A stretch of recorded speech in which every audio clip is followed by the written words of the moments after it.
माजा हमार लेल कई जादो जी के बेटवा के माई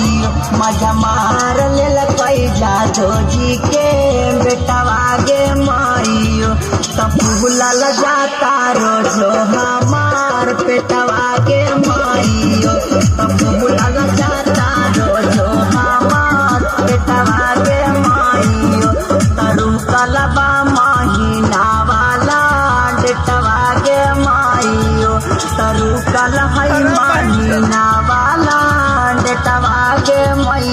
माज हमार लेल कैया दबजी के बेटवा के माई डर लगा काटे होई जाई बेटवा के माई डीजे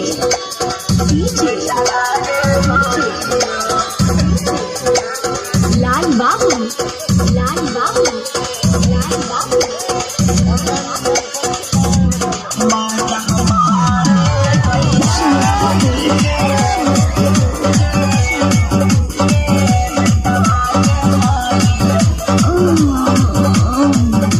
लड्डू है चल भेजी चूसी चूसी हवा मोर दवाई ले